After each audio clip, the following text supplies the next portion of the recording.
Get the home field advantage every time with Fairfield by Marriott, official hotel partner of the NCAA. Whether you're a student athlete working toward your championship dreams or your team's biggest fan, Fairfield by Marriott has everything you need to get ready for game day. From comfortable guest rooms to complimentary hot breakfast, Fairfield is part of the Marriott Bonvoy portfolio of hotels and official hotel partner of the NCAA. Visit fairfield.marriott.com to book your next game day stay.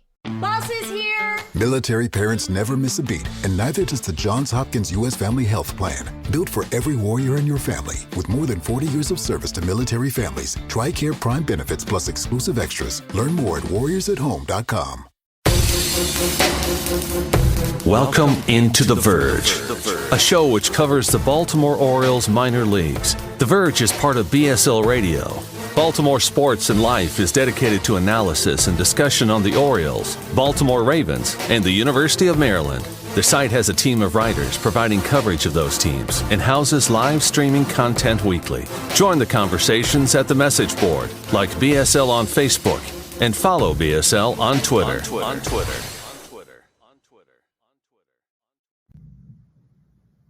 Want to make a podcast? Spotify's got a platform that lets you make one super easily, then distribute it everywhere and even earn money, all in one place for free. It's called Spotify for Podcasters, and here's how it works. Spotify for Podcasters lets you record and edit podcasts right from your phone or computer, so no matter what your setup is like, you can start creating today. Then you can distribute your podcast to Spotify and everywhere else podcasts are heard. Video podcasts are also available on Spotify. With Spotify for Podcasters, you can earn money in a variety of ways, including ads and podcast subscriptions. And best of all, it's totally free with no catch. Ever since we discovered Spotify for Podcasters, we feel like having options like video podcasts and Q&A lets us be more creative on another level. I highly recommend you give it a try. Download the Spotify for Podcasters app or go to www.spotify.com/podcasters to get started. Welcome to the latest on the Verge Major League Mailbag. This is Zach Spedden here this week to take questions about all things Orioles, including some Major League questions as well as some prospect talk. A little bit of trade deadline and some random asides from members of our Patreon community. I'm going to start with this question from Tony, who wants to know who leads the team in wins in the second half. I'll go ahead and go with the hot hand right now and pick Kyle Bradish. Bradish, over his last 5 starts, has been excellent, and it's unfortunate because he's not had a lot of run support in that time. So he's only gone 3-2 in that span, but 1.74 ERA, 28 strikeouts to 7 walks over 31 innings pitched with a 3.61 FIP. Really, if you go back to June 8th, the start at Milwaukee where the Orioles ended up winning, but Bradish was given a no decision. 5 innings, 3 runs, 10 strikeouts, 1 walk. He had a rough first inning in that game, but was effective after that. He has been really, you could argue, the Orioles' best starter since that point. So I'll go ahead and say that Bradish has a little bit better luck in terms of run support than what he's had lately. Continues to pitch well in the second half and ends up collecting the most wins on the team in that time period. We got another rotation question here from Vivek, who wants to know, how do you manage a situation where Cole Irvin deservingly stays in the rotation and Grayson Rodriguez is deservingly knocking on the door again? And that's a good question because Irvin is making a stronger case right now for sticking in the rotation for the rest of the year. After going down to Norfolk to work on his command, he's come back up and has settled in. He's generally been a quality pitcher for the Orioles, and I think close to the pitcher that the Orioles thought they were getting when they made that trade last year. So if he's able to keep that up, I do think that he sticks in the rotation. But as for how the Orioles handle Rodriguez, that will be interesting. I definitely don't think we've seen the last of Rodriguez this year, but we also know at the same time that the Orioles are probably going to want to carefully monitor his innings. So that might mean that Grayson piggybacks in some periods. Maybe you skip turns in the rotation when he does come back up, and then, you know, with Irvin and the rest of the rotation, there may be someone who pitches out of the bullpen on nights where Grayson starts. We'll see, but I don't think Irvin's going to keep Rodriguez down. If Rodriguez goes to Norfolk and does what he needs to do, and so far that he has done that, throw strikes, work on his secondaries, really develop that out pitch that he couldn't find at the major leagues, he'll get back there this year, and the Orioles won't be hesitant to use him, but I think we also got to be mindful of the fact that he is coming off of a season in 2022 where he missed a substantial period of time with an injury. We thought coming into this year the Orioles were going to manage his innings,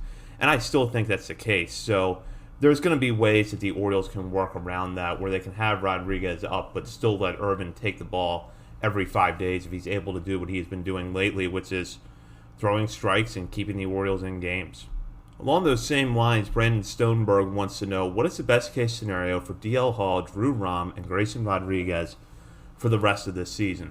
For Rodriguez, it's just what I touched on, which is working out the things that he was struggling with at the major league level in AAA, coming back and really pitching a lot better when he does get there, getting the opportunity to start. That is the best case scenario for him. As for Rom and Hall, I think they're in different situations, but they're in some ways similar.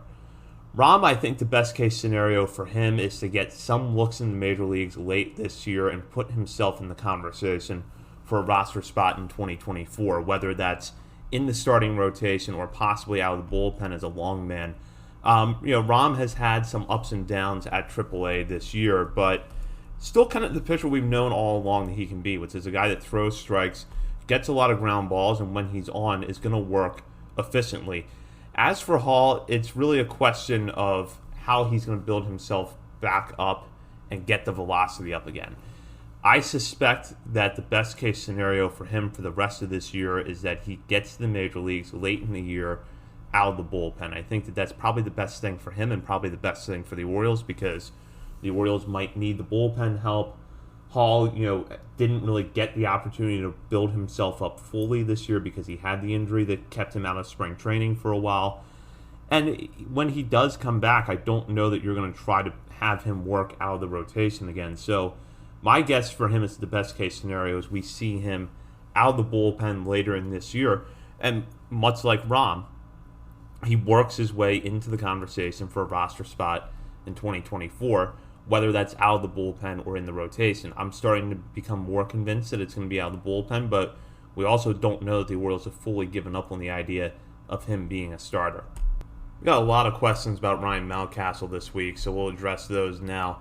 Brandon wants to know, is Ryan O'Hearn the reason Mountie is still in AAA? And follow up, if O'Hearn keeps this up, what do we do with Mountie?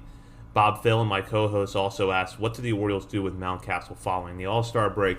Who goes from the active roster, or do they option him? Mountcastle has been out since June with an injury. He's down in Norfolk rehabbing right now, and his numbers after a couple of weeks in Norfolk are not that good. He's been hitting he's hitting 222 right now in his time with the Tides. He had 222 over 54 at-bats in the last couple of weeks with Norfolk. O'Hearn, meanwhile, is putting together a very good season, albeit in sort of a platoon role. He's only had 9 plate appearances against left-handed pitching this year and has gone 1 for 8 with a walk and 2 strikeouts. So the Orioles have a clearly defined role for O'Hearn, and I don't see them changing that. He's hitting well enough to stay on the active roster, so I don't see Mountcastle affecting that. What it probably means is that when Mountcastle does come back, the Orioles are going to mix and match, and they've shown that they can do this before. So that might mean that there are nights where one plays first base and the other plays DH, and that's between Mountcastle and O'Hearn. It might be that Mountcastle sits more often against right-handed pitching so that the Orioles can put O'Hearn in there. There's a lot of options that you can go with to figure that out. As for who goes from the active roster, that's not quite an easy question to answer because I don't know who you would necessarily pull down. I don't see Jordan Westberg or Colton Cowser going anywhere. The infield situation is fairly set, so it's hard to predict who they're going to pull from the active roster, but I do think that they're going to find a way for Mountcastle to get back in there but then keep O'Hearn around. David Adams also wants to know who returns first, Mountcastle to the Orioles or Bob to the podcast. I'll go with Bob to the podcast because the Orioles are coming up on the All-Star break, so Mountcastle might not be back until late next week, the earliest, whereas Bob is on track right now to come back early this week for our show, so I'll go with Bob. Kevin Brown wants to know, could you beat Joey Chestnut in a hot dog eating contest? And this prompted a back and forth in our Patreon chat that led to more questions about hot dog eating contests. Colin wanted to amend the question to know if the 3 co-hosts of On the Verge, myself, Bob Phelan, and Nick Stevens, combined hot dog count could beat Joey Chestnut. And Tony wants to know which Oriole could beat Joey Chestnut. So to answer Kevin's question first, no, I absolutely would not be able to beat Joey Chestnut. I don't think the three of us combined would beat him, though I feel like Bob would be pretty game and want to put up a good fight. And then as for Tony's question, if we're going all time, I would go David Wells. I think he might have a decent shot against Joey Chestnut in a hot dog eating contest. I don't really see anyone on the active roster being able to go toe-to-toe with Joey Chestnut. Maybe I'm not quite in tune to the hot dog eating capabilities of this team, but I don't see anyone beating Joey Chestnut off the current roster.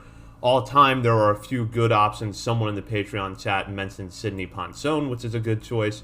I'll take David Wells, though. We'll go with a fun question here from Matt, who wants to know how I would build the perfect ballpark with existing ballparks. For example, his choice was Camden Yards right field with the warehouse and the right field scoreboard, the Green Monster from Fenway Park in left field, the backdrop at Coors Field in center field, the home plate skyline views of Progressive Field in Cleveland, all the walls made out of ivy like at Wrigley Field, and then a slide in left field like Miller Park. I'll go ahead and I'll take your right field and left field, Camden Yards and Fenway Park. Center field, I will go with Petco Park. It's a nice backdrop there where you have the park behind the batter's eye. It kind of gives it a unique feel. And then for the home plate views, I will go with Pittsburgh. And then as for kind of the off-the-wall amenity, I want to build a ballpark that somehow reminds you of its team name in a more explicit way than Comerica Park does in Detroit.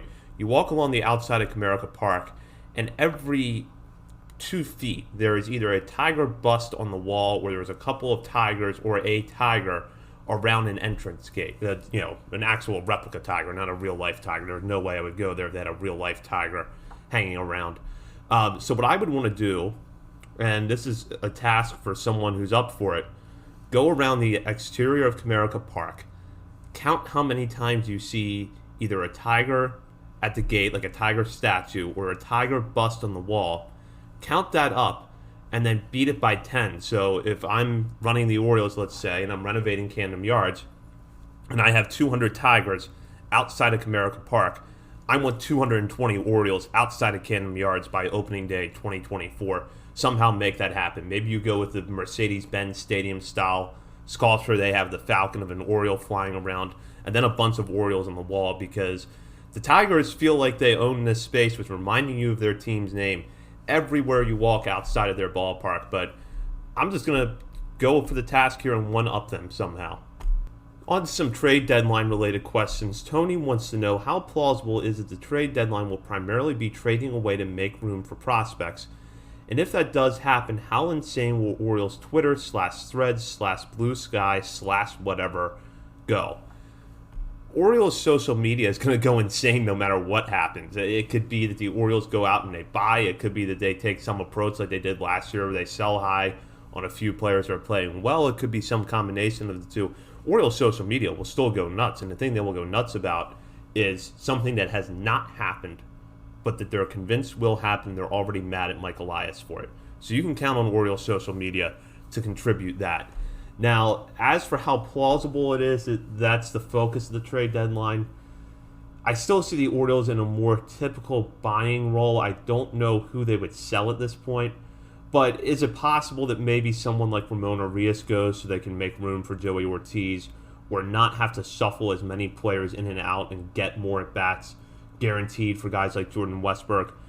That's plausible, and I could see it happen. So I'd say like maybe, 35-40% chance maybe that's the approach the Orioles take, or that it's at least part of the approach that the Orioles take at the deadline, because they could try to do that and get something back to either help the Major League roster, whether that's a bullpen arm for someone like Arias, or maybe a prospect that they feel like they can develop into a useful player within a year or two. So that is plausible. I don't know that it's going to be the main approach the Orioles take, but I wouldn't rule it out at all.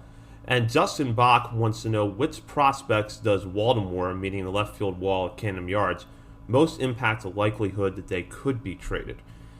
Jordan Westbrook would seem like the strongest choice, because he is a right-handed hitter who relies on pulling the ball to generate his power.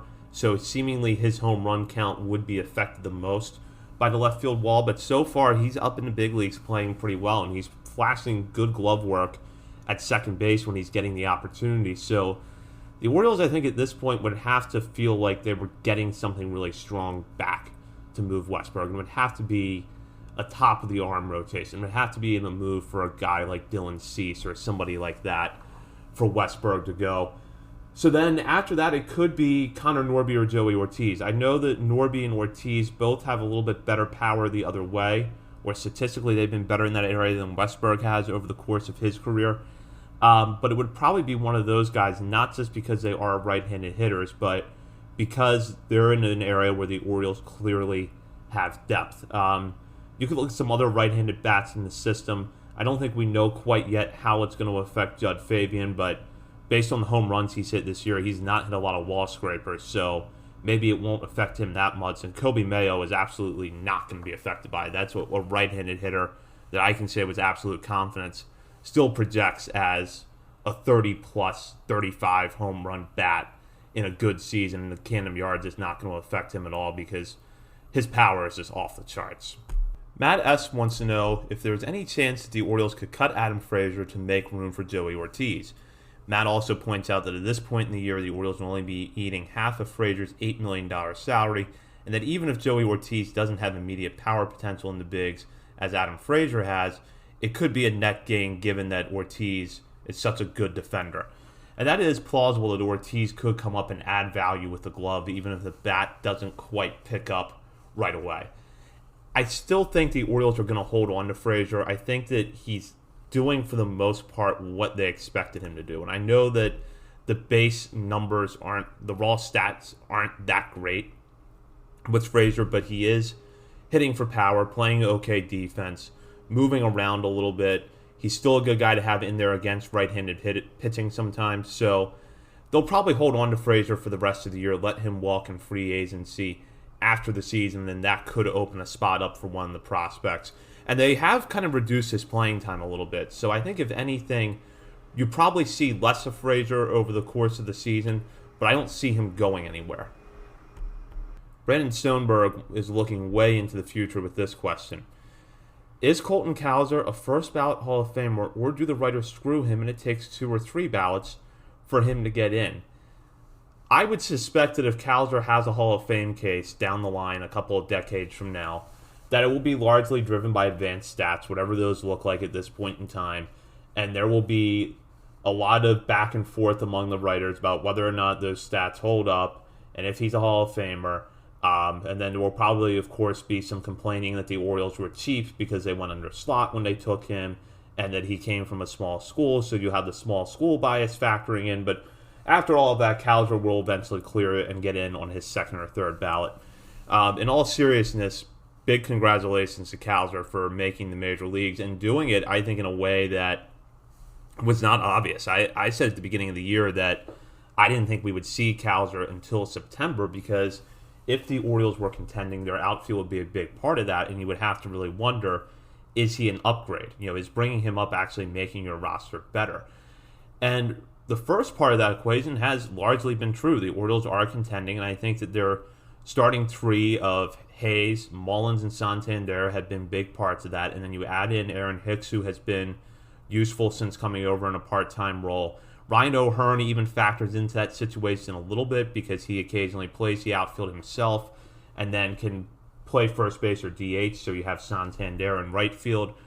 But so all of that has been working for the Orioles, but the way that Cowser hit at Norfolk and the way he produced made the argument itself. I think he forced the Orioles' hand, and a big credit to him for doing that. And I think he's going to get regular opportunities going forward to show what he can do and probably be on track for a starting job, if not by the end of this season, then certainly by the beginning of next year. So a ton of credit to him for going to Norfolk, producing the way he did, and making the case to get to the major leagues. And it also shows that I think going forward, if the Orioles feel like they can find at-bats for someone and that player is producing in AAA, they're going to bring him up. So that bodes well for someone like Heston Kjerstad. If Kjerstad continues to produce at Norfolk, and the opportunities are there for him late in the season to get at-bats, maybe be part of that pennant chase, Orioles probably will bring him up. So good for Cowser, and I think that it gives us some idea going forward of how the Orioles are going to handle some of their prospects.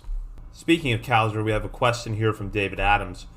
Now that Cowser is called up, can you review the top 10 picks of the 2021 draft, where they are now, and can you redraft them based on their ability/potential? This is a fun exercise, and I think we start basically by looking at the top 10 of that draft and talking about where the players are now. The Pirates had the first overall pick that year. They chose Henry Davis, a catcher out of Louisville. Davis made his major league debut earlier this season, just a few weeks ahead of Cowser in arriving to the majors. Zach Leiter went second to the Rangers. Leiter, as you will recall, highly touted right-hander out of Vanderbilt. He is in his second season at Double-A Frisco right now and really has struggled since joining the professional ranks. 5.53 ERA over the past 2 seasons, 158 innings pitched. He has fanned 194 batters but has walked 99 in that span. The Rangers probably a little too aggressive with Leiter from the jump. I think there's still time for him to turn things around, but so far not off to the best start. Jackson Jobe, a right-handed pitcher out of Heritage Hall School in Oklahoma, went third to the Tigers. Jobe right now is actually, I believe, working his way back from an injury. He had a season, 61 innings last year at Low-A Lakeland, and right now I think is rehabbing from an injury that kept him out earlier this season. Marcelo Meyer, 4th overall to the Red Sox. Meyer not off to the best start at Double-A Portland, but still just 20 years old, has a ton of potential. Cowser, 5th to the Orioles. You have Jordan Lawler, who's currently posting an OPS of over 800 at Double-A Amarillo. 6th to the Diamondbacks. Lawler was chosen out of high school. Frank Mazzucato was chosen 7th by the Royals in a pick that surprised some people at the time. High school left-hander from East Catholic High School in Manchester, Connecticut. So far this season, Mazzucato has a 3.62 ERA and 59 2/3 innings pitched between Low-A Columbia and High-A Quad Cities. Benny Montgomery, an outfielder, went 8th overall to the Rockies out of Redland High School in Lewisberry, Pennsylvania. Montgomery currently in High-A for the Rockies at Spokane, where he is batting .271 with a .737 OPS and 5 homers in 61 games. Then at 9th overall, you had Sam Bachman, a pitcher out of Miami University of Ohio. He went to the Angels. He is one of 3 players inside the top 10 to have made his major league debut, joining Davis and Cowser. Kumar Rocker was drafted 10th by the Mets. They could not agree to terms, though, after the Mets drafted him, so Rocker ultimately re-entered the draft the following year and was chosen by the Rangers. He's currently at High-A Hickory in their system. So if you want to go with the players that actually did agree to terms with their teams in 2021, the 10th pick would then become Brady House, who went number 11 to the Nationals. House had his first season cut short by injury. This year he has been healthier and has produced between Low-A Fredericksburg and High-A Wilmington, hitting .304 with an .889 OPS and 9 homers over 50 games between those 2 teams. Now, as for redrafting, I still kind of early, so this would be probably a more precise analysis 2 or 3 years from now, but based off the returns so far, I don't see the number 1 pick changing. I think that is still Henry Davis. I think 2nd overall, the Rangers go with Jordan Lawler. I remember a lot of people kind of thought that might be the pick at the time. There was some speculation of that because Lawler being a local guy from Dallas, but I think the Rangers saw the opportunity to get a right-hander in Leiter who they thought they could develop quickly. They chose him. That has not really gone according to plan so far. So I think they go with Lawler. And then at 3rd overall, I do think that Meyer goes to the Tigers. So that leaves the 4th pick. I'm going to say that the Red Sox probably go with Cowser, which leaves the 5th overall pick to the Orioles. And that's probably Brady House. I think that House goes to the Orioles in that scenario. 6th overall, you have the Diamondbacks. They nab Montgomery. I think the Royals stick with Mazzucato as their pick at number 7. And then at 8th overall, I'll still say that it's Benny Montgomery to the Rockies. Sam Bachman, 9th to the Angels. And then at 10th overall, you have Jack Leiter to the Mets. That feels like the kind of move that the Mets would have made at that point in time. Of course, though, you could really make a case for these players to be rearranged in any order. It may turn out that one of Lawler or Meyer should have been the first pick. We're not going to know for a few years just because of where these guys are in their development paths. Some of them are playing really well but are young. Some guys have struggled more than we've expected. And then you have Bachman, Calder, and Davis already in the major leagues. So a few years from now, I think we'll be able to have a more precise analysis. But it's interesting to look at this draft because so far the highest WAR out of the first round has actually been Matt McLain, who the Reds nabbed at number 17 out of UCLA. Maybe that bodes well for the Orioles, who had the 17th pick in this year's draft. We'll have to see, but so far McLain has produced as a rookie for the Reds. He might have the case a few years from now from entering the top 10. Again, that's why these things, generally you want to give them a few years before you look back, but it's still fun just 2 years out to look at this draft and see how these players have produced since entering the professional ranks. David actually has the last couple of questions in this episode of the Mailbag, so we'll start with this one. Does Adley hitting the home run derby wake up his power or put him in a funk afterwards? Also, how many home runs does he hit afterwards? With the home run derby, there's been this general idea over the years that sometimes players will get into a rut afterwards, at least power-wise, because they may tweak their swing to try to hit more home runs in the home run derby, specifically may go with a little bit more of an uppercut than they normally have in games. I don't know that I see Adley doing that a whole lot, so I think things are going to stay about the same for him afterwards. And then as for how many home runs he hits following the All-Star break, I think 10 is a reasonable number. He's got 11 so far through 84 games. If he may add to that total here at the last couple of games before the All-Star break. But I think 10 home runs would be a reasonable pace for him because he's coming off a pretty bad June at the plate, but is off to a solid start in July. So I think he is going to have at least another hot streak or two before this season ends, and we'll see the power come out then. So I'm going to predict 10 home runs, which would get him over 20 for the year. And that would be a pretty solid sophomore season from him. And I think a realistic number given his power output so far in 2023. We'll wrap up with another question from David, who wants a preview of the Home Run Derby, the All-Star Game, and the Orioles series next weekend against the Miami Marlins at home. I'll start with the Home Run Derby. We have a field of 8 this year. Bracket is Luis Robert as the number 1 seed going up against Adley Rutschman, the 8th seed.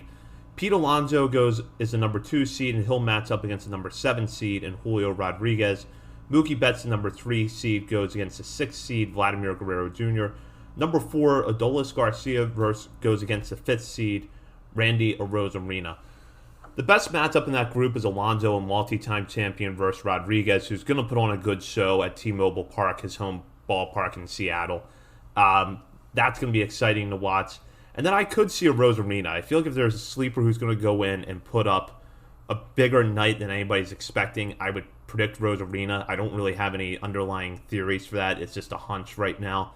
So I could see him having a good night, but that matchup of Alonso versus Rodriguez is must-see TV in my mind. And then, of course, I'm going to be watching and rooting for Adley Rutschman, though he has really tough competition in Luis Robert Jr., the White Sox center fielder.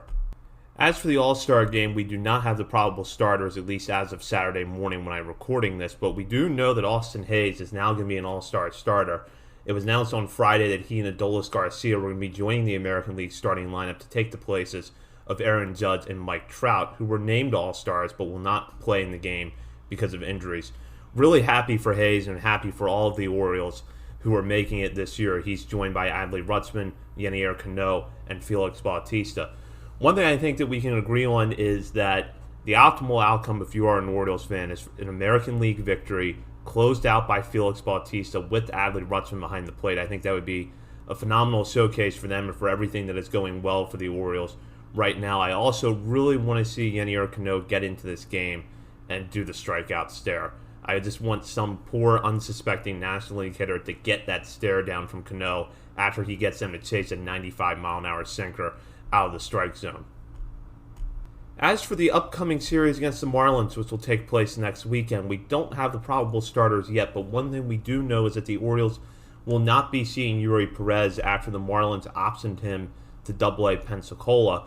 To give some context around Perez, 20-year-old right-hander really lived up to the hype after being promoted to the major leagues. Through 11 starts, he had 53 1/3 innings pitched, 61 strikeouts against his 17 walks, with a 2.36 ERA. The move was planned by the Marlins, though, reportedly because they want to manage his innings total, between the major leagues and the minor leagues this year, Perez has already thrown 84 in the third innings pitched. That includes his 53 in the third in the majors, as well as 31 innings that he logged for Double-A Pensacola earlier this year. The Marlins feel like they have the pitching depth to send Perez back down to the minor leagues and manage his innings more carefully in a less competitive environment, bring him back up later this summer, and have him around for the playoffs. Right now, the Marlins are sitting in pretty good shape in the playoff race. They are 51-39 as of when I'm recording this, good for second place in the National League East behind the dominant Atlanta Braves, and they are second in the wild card, just back of the Los Angeles Dodgers, who are first in that race. Now, the Marlins have kind of been positioning themselves to be more competitive for a while. It hasn't worked out yet, but what has clicked for them this year is a little bit better lineup, and a big part of that has been Luis Arraez, who came over from the Minnesota Twins in the Pablo Lopez trade.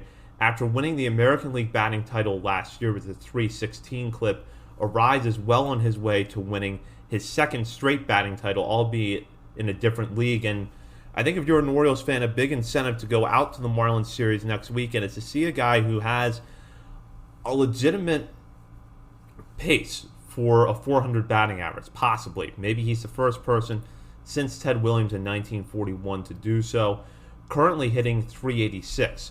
It's going to be a little bit of a climb for him to get to 400, but nonetheless, it's going to be exciting to see if he can do that this season. Looking at the Marlins team totals, with Arraez leading the charts, they are currently second in the National League with a .264 batting average.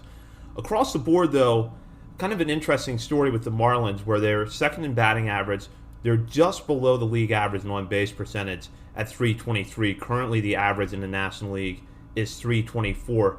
They have the fourth lowest home run total, though, so they're winning without a lot of power. 83 home runs, ranks ahead of only the Pirates, Rockies, and Nationals, who have 80 home runs. That's the totals for the Pirates and the Rockies, and then 72 home runs from the Nationals. On the pitching side of things, the Marlins having a very good season. They are currently tops in the National League with 850 strikeouts. Their walk total this season ranks fairly low, 275. Only the Braves, Cubs, Dodgers, Phillies, and Giants have walked fewer batters as a pitching staff than the Marlins have this year. In terms of ERA, the Marlins right now rank 6th in the National League, behind only the Phillies, Cubs, Giants, Padres, and Braves. So, good pitching staff. The Marlins have the ability as a lineup to hit for contact, which offsets the fact that they don't hit for a ton of power. So, the Orioles, I think the pitching staff is going to be tough for them, especially if they do draw Jesus Luzardo, who has finally put together the potential that we've long known that he has had and is having a good year out of the major leagues. It could be a tough weekend for the lineup, but I think the pitching staff will match up quite well against the Marlins. And with that, that's going to do it for this Major League Mailbag. A couple of things I'm looking forward to this weekend. Seeing the Orioles hopefully close out the pre-All-Star break slate with a series win at Minnesota. They got the victory on Friday night. Looking forward to seeing what they do over Saturday and Sunday. We will have our draft coverage for you early next week. And I would also recommend that you go check out friend of the show, Connor Newcomb's recent episode where he interviewed Joe Doyle. I'm going to be listening that myself today. Certainly looking forward to hearing Joe Doyle's insight over on Connor's show. And then if you are a member of our Patreon community, Nick and I will have you covered over the weekend with the dailies. And if you haven't become a member of our Patreon community just yet, please consider doing so. You can sign up for as little as $3 a month, have access to our very active WhatsApp chat where a lot of our questions come from the mailbag each week. And then, of course, at the $5 and $10 levels, you will have access to exclusive bonus daily coverage of the minor leagues. Thank you again, as always, for the excellent questions. Really enjoyed doing this week's mailbag, and thank you for listening. That'll do it for this week's episode of On the Verge. Be sure to check out our Patreon page where you can help show your support for the show and get bonus content, including monthly top 50 updates to our prospect list and daily game recaps during the season, and much, much more. Jessica, this is the happiest day of my life. Right up there with the day I bought my RV and insured it with Progressive. Man, I love that thing. There are a million fish in the sea, which I'm reminded of every time I bring my RV to the lake, but I vow to love and cherish you. just as much as I cherish campsites with full electric and water hookups. I'm so sorry. Protect your beloved with an RV policy from Progressive. Take as little as 4 minutes to see what you could save at Progressive.com. Progressive Casualty Insurance Company and Affiliates.